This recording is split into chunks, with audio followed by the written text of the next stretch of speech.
fire, fire, fire, fire. Now you've heard it. Not shouted in a crowded theatre, admittedly, as I realize I seem now to have shouted it in the Hogwarts dining room.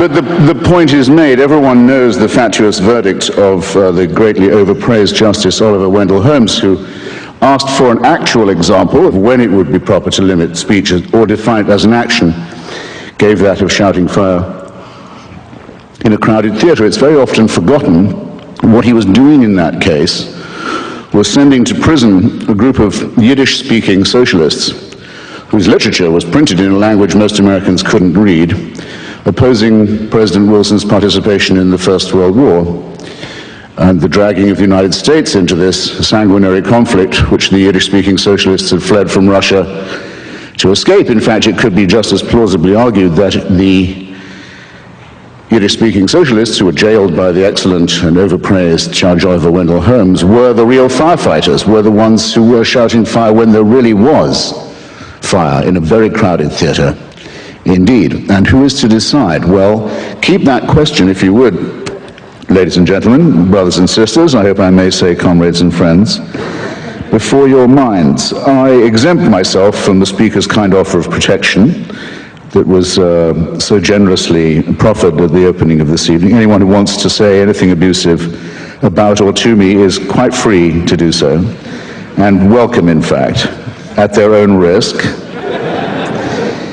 But before they do that, they must have taken, as I'm sure we all should, a short refresher course in the classic texts on this matter, which are John Milton's Areopagitica being the great hill of Athens for discussion and free expression, Thomas Paine's Introduction to the Age of Reason, and I would say John Stuart Mill's essay on liberty, in which it is variously said, I'll be very daring and summarize all three of these great gentlemen of the great tradition of especially English liberty in one go. What they say is, it's not just the right of the person who speaks to be heard. It is the right of everyone in the audience to listen and to hear. And every time you silence somebody, you make yourself a prisoner of your own action because you deny yourself the right to hear something. In other words, your own right to hear and be exposed is as much involved in all these cases as is the right of the other to voice his or her view. Indeed, as John Stuart Mill said, if all in society were agreed on the truth and beauty and value of one proposition, all except one person, it would be most important, in fact it would become even more important, that that one heretic be heard, because we would still benefit from his perhaps outrageous or appalling view. In more modern times, this has been put, I think, best by a personal heroine of mine, Rosa Luxemburg, who said that the freedom of speech is meaningless unless it means the freedom of the person who thinks differently. My great friend John O'Sullivan, former editor of the National Review, and I think probably my most conservative and reactionary Catholic friend, once said, it's a tiny thought experiment, he says, if you hear the Pope saying he believes in God, you think, well, the Pope's doing his job again today. If you hear the Pope saying he's really begun to doubt the existence of God, you begin to think he might be onto something. Well, if everybody in North America is forced to attend at school training in sensitivity on Holocaust awareness and is taught to study the final solution, about which nothing was actually done by this country or North America or the United Kingdom while it was going on, but let's say as if in compensation for that, everyone's made to swallow an official and unalterable story of it now, and it's taught as the great moral exemplar, the moral equivalent of the morally lacking elements of the Second World War, the way of stilling our uneasy conscience about that combat. If that's the case with everybody, as it more or less is, and one person gets up and says, you know about this Holocaust, I'm not sure it even happened. In fact, I'm pretty certain it didn't. Indeed, I begin to wonder if the only thing is that the Jews brought a little bit of violence on themselves. That person doesn't just have a right to speak. That person's right to speak must be given extra protection, because what he has to say must have taken him some effort to come up with. might contain a grain of historical truth, might in any case give people to think about why do they know what they already think they know? How do I know that I know this, except that I've always been taught this and never heard anything else? It's always worth establishing first principles. It's always worth saying, what would you do if you met a Flat Earth Society member? Come to think of it, how can I prove the Earth is round? Am I sure about the theory of evolution? I know it's supposed to be true. Here's someone who says there's no such thing, it's all intelligent design. How sure am I of my own views? Don't take refuge in the false security of consensus and the feeling that whatever you think, you're bound to be okay because you're in the safely moral majority. One of the proudest moments of my life, that's to say, in the recent past, has been defending the British historian David Irving, who is now in prison in Austria for nothing more than the potential of uttering an unwelcome thought on Austrian soil.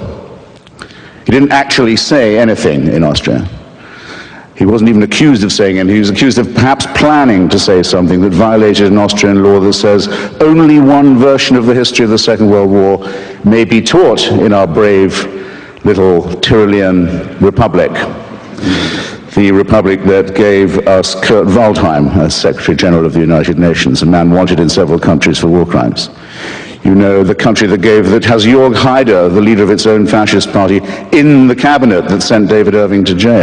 Made Austria famous, given it its reputation, by any chance? Just while I've got you. I hope there are some Austrians here to be upset by it. Well, a pity if not, but the two great achievements of Austria are to have convinced the world that Hitler was German and Beethoven was Viennese. Now to this proud record they can add, they have the courage finally to face their past and lock up a British historian who's committed no crime except that of thought and writing. And that's a scandal. And I can't find a seconder usually when I propose this, but I don't care. I don't need a seconder. My own opinion is enough for me, and I claim the right to have it defended against any consensus, any majority, anywhere, any place, any time. And anyone who disagrees with this can pick a number, get online, and kiss my ass. Now, I don't know how many of you don't feel you're grown up enough to decide this for yourselves and think you need to be protected from David Irving's edition of the Goebbels diaries, for example, out of which I learned more about the Third Reich than I had from studying Hugh Trevor Roper and A.J.B. Taylor combined when I was at Oxford. But for those of you who do, I'd recommend another short course of revision. Go again and see not just the film and the play, but read the text of Robert Bolt's wonderful play, Man for All Seasons. Some of you must have seen it, where Sir Thomas More decides that he would rather die than lie or betray his faith. And at one moment, More is arguing with a particularly vicious witch-hunting prosecutor, a servant of the king and a hungry and ambitious man. And More says to this man, you'd break the law to punish the devil, wouldn't you? And the prosecutor, the witch hunter, says, break it? He said, I'd cut down every law in England if I could do that, if I could capture him. And More says, yes, you would, wouldn't you? And then when you'd corner the devil and the devil turned round to meet you, where would you run for protection? All the laws of England having been cut down and flattened, who would protect you then? Bear in mind, ladies and gentlemen, that every time you violate or propose to violate the free speech of someone else, you, in potentia, you're making a rod for your own back, because the other question raised by Justice Oliver Wendell Holmes is simply this: who's going to decide? To whom do you award the right to decide which speech is harmful, or who is the harmful speaker? Or to determine in advance what are the harmful consequences going to be that we know enough about in advance to prevent?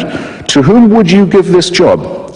To whom are you going to award the task of being the censor? Isn't it a famous old story that the man who has to read all the pornography in order to decide what's fit to be passed and what is fit not to be is the man most likely to become debauched? Did you hear any speaker in the opposition to this motion, eloquent as one of them was, to whom you would delegate the task of deciding for you what you could read, to whom you would give the job of deciding for you, relieve you of the responsibility of hearing what you might have to hear? Do you know anyone? Hands up. Do you know anyone to whom you'd give this job?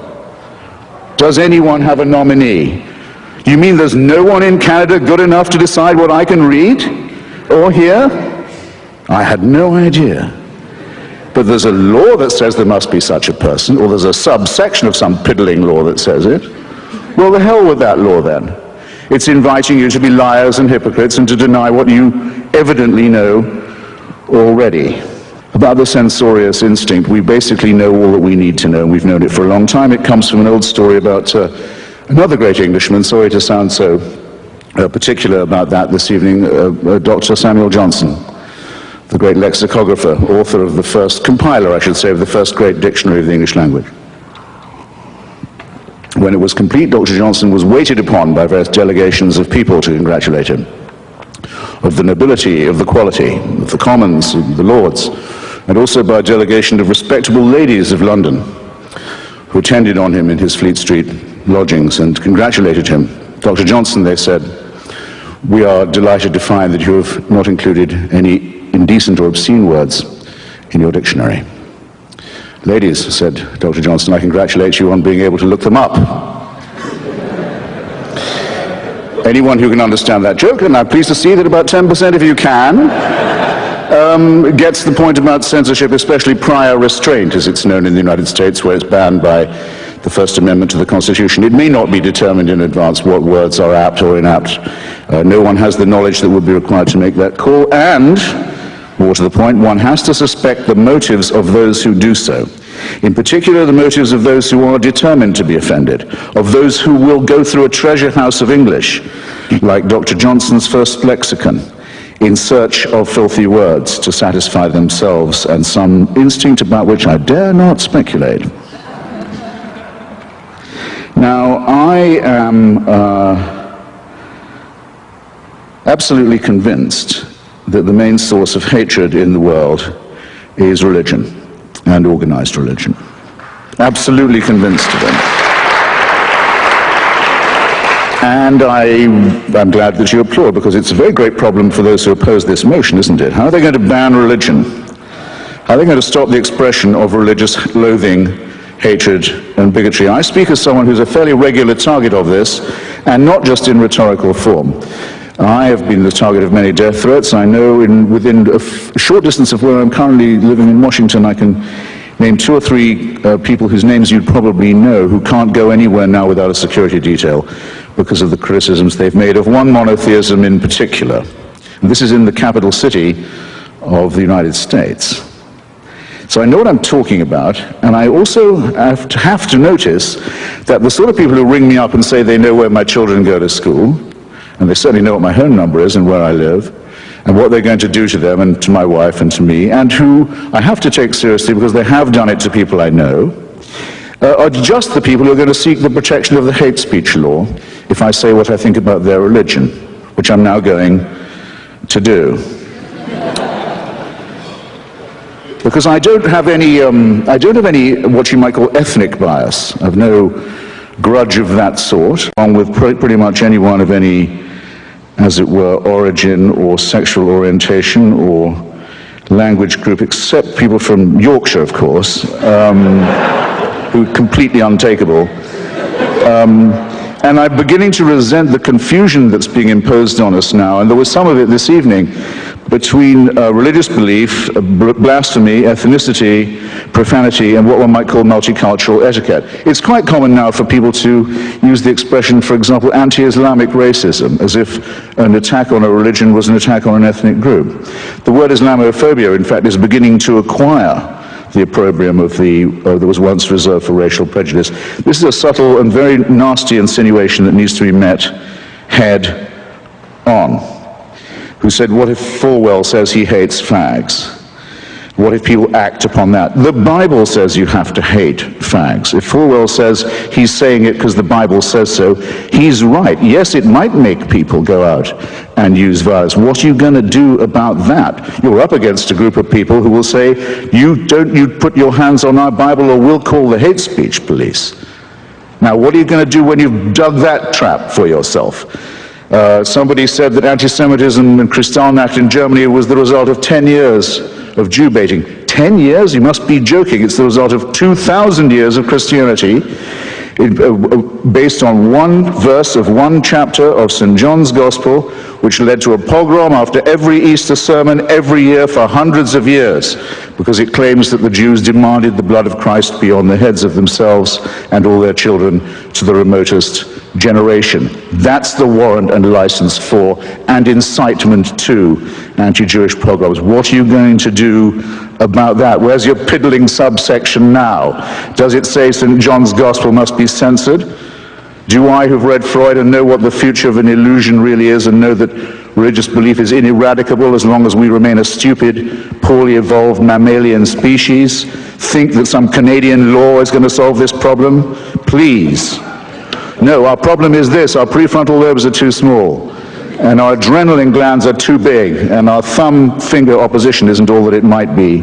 And we're afraid of the dark, and we're afraid to die, and we believe in the truths of holy books that are so stupid and so fabricated that a child can, and all children do, but as you can tell by their questions, actually see through them. And I think it should be, religion, treated with ridicule and hatred and contempt, and I claim that right.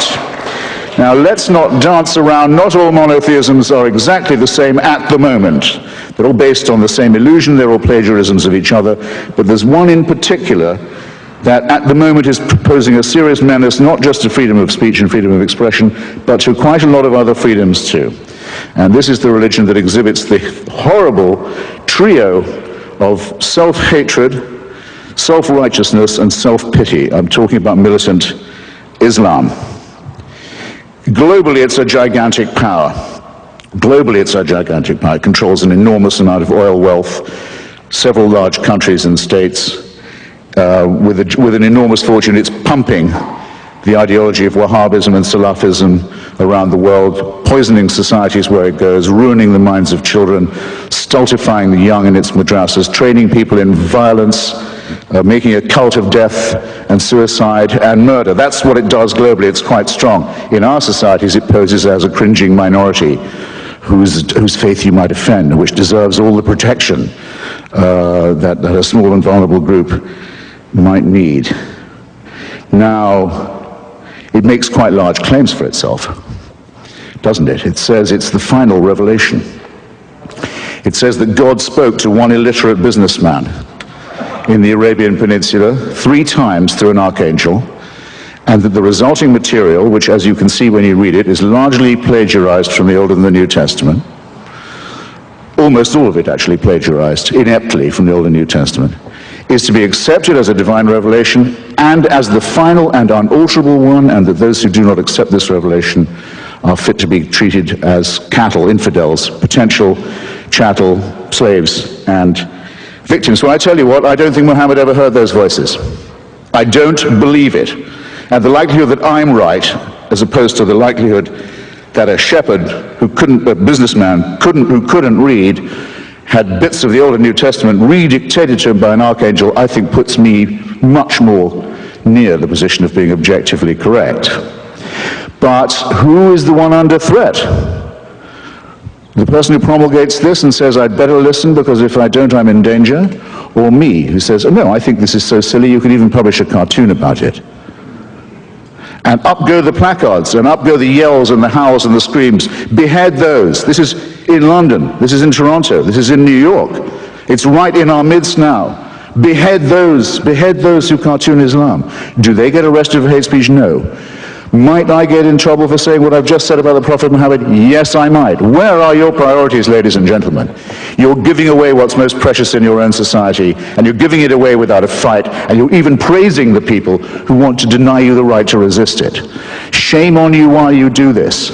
Make the best use of the time you've got left. This is really serious. Now, if you look anywhere you like, because we've had invocations of a rather driveling and sickly kind tonight of our sympathy. What about the poor fags? What about the poor Jews, the wretched women who can't take the abuse, and the slaves and their descendants, and the tribes who didn't make it and were told that their land was forfeit? Look anywhere you like for the warrant for slavery, for the subjection of women as chattel, for the burning and flogging of homosexuals, for ethnic cleansing, for anti-Semitism, for all of this. You look no further than a famous book that's on every pulpit in this city and in every synagogue and in every mosque.